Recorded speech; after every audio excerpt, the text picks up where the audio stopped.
एक और सिया दिल्ली में जैन समाज के लिए आ गई सादर जयंत, आज इसी की बात आ गई। सोच सकते हैं आप, आज तो हर पति अपनी पत्नी के हाथ से खाना पीना घूमना सबके लिए पड़े कप कप आ जाता है। कहीं वह सिया का रूप इसके अंदर तो नहीं आ गया। आज इतने ज़्यादा विश्वास के तार तार हो रहे हैं और यही ये घटना से दिखा रहे हैं। हमारे दिल्ली के पड़ोस में लक्ष्मी नगर की घटना है। वैसे इसकी शुरुआत तो 14 जून को हुई थी।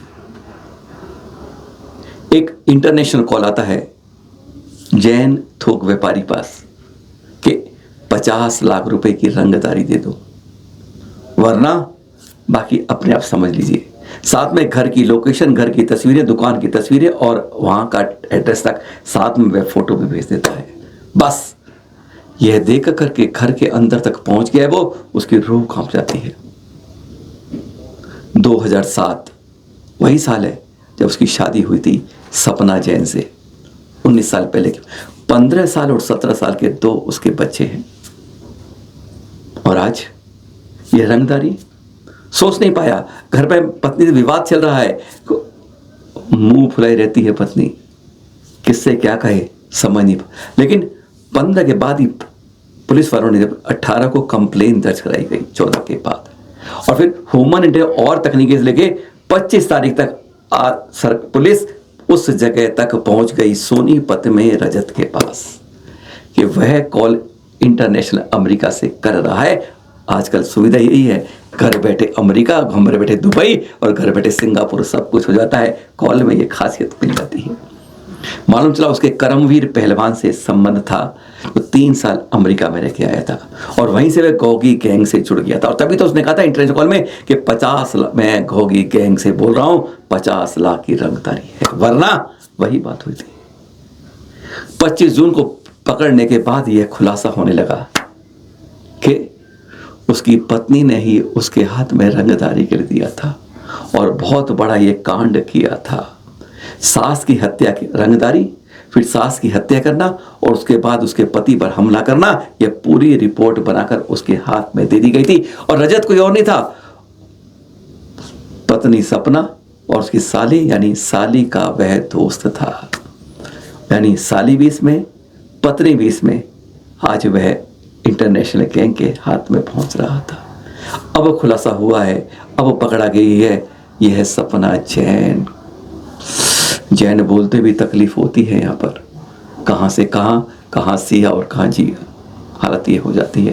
यानी एक पत्नी है 19 साल, कहती है कि मेरा विवाद चल रहा है और पत्नी का नाराज क्यों है सास से। सास हर बार झगड़े की बात होती है तो हमेशा अपने बेटे का पक्ष ले लेती है, तो सबसे पहले इसको हटाना है, यह बात होती है। और मोटी वसल रकम लो तो उसके बाद पति पर भी हमला करना है। ऐसे भयानक खुलासे के बाद आज सोच रहे हैं कि यह समाज किधर जा रहा है और परिवार किधर जा रहा है। किसी से पानी लो, खाना लो, घूमना लो, आज सब कुछ अंदर ही अंदर धक धक कर रहा है। उदयपुर के कुमारों को भट्टा के पास ये जगह है जेपी ऑर्थोपेडिक हॉस्पिटल। यहाँ पर अब की घटना है तो जो देख रहे हैं ये आज उसके लिए विरोध प्रदर्शन जैन समाज सड़क पर कर रहा है।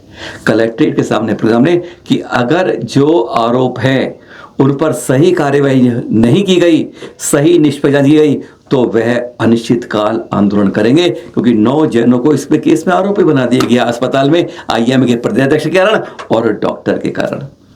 ये कहानी घूमती है 2 जून से। 2 जून कुलदीप जैन अपनी बाइक पे जा रहे थे कि अचानक गिर जाते हैं एक्सीडेंट से और फ्रैक्चर, दोनों हाथों में फ्रैक्चर हो जाता है। कोई एम्बुलेंस, कोई सहायता नहीं मिलती, खुद ही अपने पैरों पर पहुंचते हैं इस जेपी ऑर्थोपेडिक हॉस्पिटल में इलाज करवाने के लिए। इलाज हाथों का हो रहा होता है कि वहां करते करते उनकी हालत बिगड़ जाती है, बिस्तर पर सारी जगह बलती है। परिवार और समाज वाले पहुंच जाते हैं, इलाज हाथ का कर रहे हो, तबीयत बिगड़ गई है, कहीं ना कहीं दाल में काला नजर आ रहा है, इलाज सही नहीं हो पा रहा है। शोर शराबा है, जिसके अपने रिश्तेदार, अपने भाई बहन के साथ ऐसा हो जाता है, सचमुच उसका क्रोध 7वें आसमान पहुंच जाता। स्वाभाविक है कि एक तो वह पहला अकेला गया और उसके बाद गया फ्रैक्चर के इलाज के लिए था और शरीर आज मौत के दरवाजे खड़ा हो गया है। बस इसलिए वहां उन्होंने पूछा, गाली गलौज किया, कई बात कही और उस पर आईएमए प्रदेशाध्यक्ष के साथ में और डॉक्टर इलाज के बारे में ट्रांसफर कर दिया, कागज नहीं मिल रही तक आरोप लग गए और फिर 9 आरोपी बना दिए गए कि इन्होंने तोड़फोड़ की, प्रदर्शन किया। इसलिए जैन समाज अब इसके विरोध में है। जिसने इलाज गलत किया, फाइल गायब की, जो बात सुन नहीं रहा था, इलाज सही नहीं था, उस पर तो कुछ नहीं और हम पर आरोप। इसलिए अभी है, कल मीटिंग हुई थी, प्रदर्शन हुआ था और इस बार में उनके भाई कमलेश जैन ने क्या कहा था, एक बार वह भी सुन लीजिए। हकीकत सामने, कहते हैं दूध का दूध और पानी का पानी स्वतः हो जाएगा। सुन लीजिए। मेरा नाम कमलेश जैन है। क्या हुआ? मैं पेशेंट का भाई हूँ।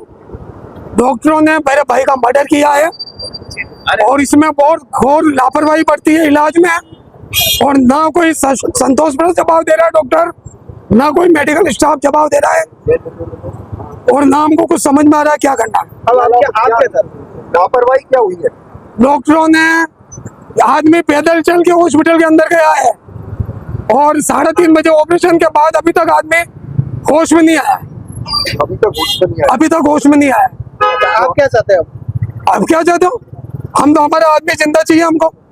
इलाज में लापरवाही कहाँ हुई, ये जवाब तो कम से कम दे सकते हैं ना हॉस्पिटल। डॉक्टर थे? डॉक्टर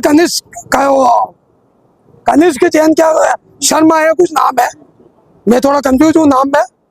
वो जेपी हॉस्पिटल या कुमारों के पट्टे पे है। जो पेशेंट के कहाँ इंजरी हुई है, कहाँ शरीर में, कहाँ? हाथ पे ऑपरेशन हुआ है, दोनों हाथों में। आदमी फ्रैक्चर हो, बाइक से गिर गए थे। जो इलाज किया गया उसके अंदर लाया गया, उसके बाद क्या क्या किया गया था डॉक्टरों ने कोई मेंस नहीं लिखे और वो अभी तक फाइल भी गायब है। हॉस्पिटल में अभी तक फाइल नहीं पहुंची है। उन्होंने फाइल और डॉक्टर दोनों को गायब कर दिया है। अभी क्या स्थिति है? पैसे की स्थिति क्रिटिकल है।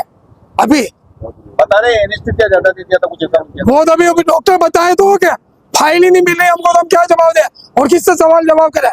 तो अभी एडिशनल एसपी ने आपसे बात करी, क्या क्या बात करी आप? अभी वो बात कर रहे हैं। नहीं, आपसे क्या बात करी है और क्या आश्वासन दिया? अभी आश्वासन दिया, बोले हम बुलाते हैं, हम हमारे लेवल से क्या देखते हैं। अभी वो अपने उन्होंने देखा नहीं है। एसपी साहब अभी आए। तो आप रिपोर्ट दे रहे हो पुलिस? हाँ देंगे, बिल्कुल देंगे।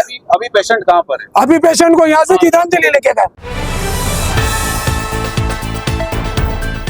अभी मुहर्रम में ताजिए जगह निकले जुलूस देखे आपने, ताजिए गए, एक आप ही देख रहे हैं, पर यह और ताजियों से अलग है मुस्लिम भाइयों का। हैरान हो जाएंगे। अभी चलल मंडी कुछ समय पहले समडोली गई थी, वहां का रूप देखकर, वहां पर आचार्य गुरु और शांति सागर जी दक्षिण, उनके प्रति पूरा गांव समर्पित है। वहां हिंदू, ईसाई, मुस्लिम, सिख भाई सब उनको ही पूजते हैं आज भगवान की तरह। और ये देख रहे हैं, यह ताज ये मुहर्रम भी सुनेंगे शब्द आप इसके अंदर भी, तो शांति से ऐसा गुणगान कर रहे हैं इस तरह से। लोग हैरान हो जाते हैं इन चित्रों को देखकर। अब आंखें हुए सचमुच पलकें झपकना भी बंद कर जाएंगी जब आप मुहर्रम पे ताजी का जुलूस देख रहे हैं, जब शांति से समडोली का चित्र यादगार। एक बार सुनिए, जरा सुनाते हैं फिर बात करते हैं।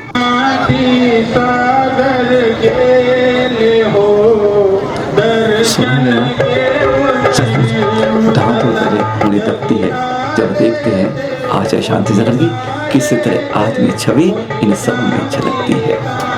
मुहर्रम ताजी का जुलूस और गुणगान आचार्य श्री शांति सागर जी का असंभव नहीं होता है, वो भक्ति श्रद्धा के पूरा गांव समर्पित है।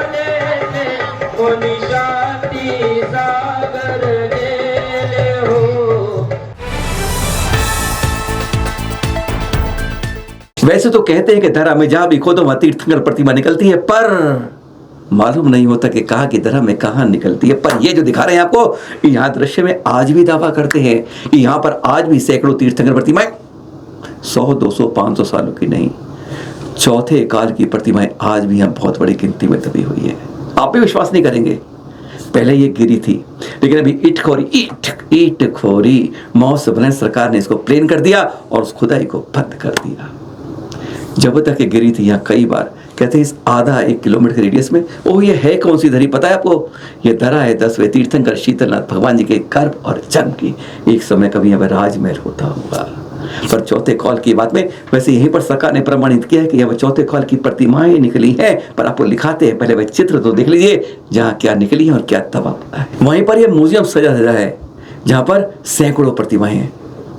विश्वास कीजिए अधिकांश 90% जैन दिगंबर प्रतिमाएं हैं, पर कुछ पर बौद्ध लिख दिया है, कहीं कुछ लिख दिया है। एक बार आप आगे यहाँ देखिएगा, अरे यहाँ पर तो साफ लिखा गया है सरकार द्वारा चतुर्थकालीन चरण चतुर्थकालीन जैन प्रतिमाएं, और फिर आगे जाते हैं आपको यहाँ पर बौद्ध की कॉलम के अंदर, उसके अंदर भी आपको अनेकों जैन प्रतिमाएं दिख। अरे अपने संस्कृति को इतिहास देखने कभी कहीं आइए, अरे सब मेज कर जाते तो यहाँ पर भी आइए, आपको यहाँ पर जैनों की संस्कृति इतिहास मिलेगा, और वही धरा मिलेगी जहाँ पहले की गिरी थी, जहाँ पे आज भी कहते हैं चतुर्थ काल की सैकड़ों जैन प्रतिमाएं आज भी उस इतिहास को कहने वाली दबी पड़ी हैं। 10वें तीर्थंकर शीतलनाथ स्वामी जी की धरा का यह आज विशाल रूप से मंदिर आपको वह जिनालय बताता है। नदी के किनारे पर प्रकृति छटा के बीच में यह गुनगुनाता है कि उस धरा पर मैं बैठ बना हूं, जिस धरा के नीचे आज भी चौथे काल की प्रतिमाओं का इतिहास व संस्कृति व ऊर्जा आज भी वहां पर जीवंत है। दृश्य दिखा रहे हैं आपको धर्मनगरी उज्जैन के, देख रहे हैं आप, यहां पर मध्यांचल के तीसरे बड़ी के अध्यक्ष डी.के. जैन जी के साथ और विजय वर्गीस के साथ आचार्य प्रसन्न सागर जी के विहार के साथ स्वागत के साथ हाथ के कदम के साथ कदम बढ़ा रहे हैं। यह दृश्य देखकर सब कुछ गीत गुनगुना रहे हैं। पता है ना, सोनकच्छ में 7 तारीख को हर माह उपवास की क्रांति अब यहाँ पे होगी, और आशा ये करते हैं कि 7 में मध्य प्रदेश के मुख्यमंत्री के साथ होगी, और फिर 9 तारीख को पुष्करीय प्रवेश होगा, और यह चल चाल के साथ कदम के साथ होगी। वह अब कहते हैं ज्ञान गंगा की बरसात, और पुष्करी में अंदर की बात बता देते हैं आपको। वैसे अभी ना आगामी कुछ दिनों के अंदर एक बड़ी खुशखबरी मिलने वाली है। अरे हम क्यों बताएंगे, आपके समय साथ आपके पास वह गुनगुनाने वाली मतवाली बात अपने आप गुनगुनाने वाली है। ये पोस्ट किसी ने एआई से बनाई है, आपके पास लेके है। जानकारी खास बात है कि यह दयोदय एक्सप्रेस एक ट्रेन 17 तीर्थों से होकर गुजरती है। आपने कभी सोचा नहीं होगा इसके बारे में, पर यह पोस्ट ने सब बता दिया है कि दयोदय एक्सप्रेस एक तो नहीं, पूरे 17 तीर्थों के दर्शन कराती है।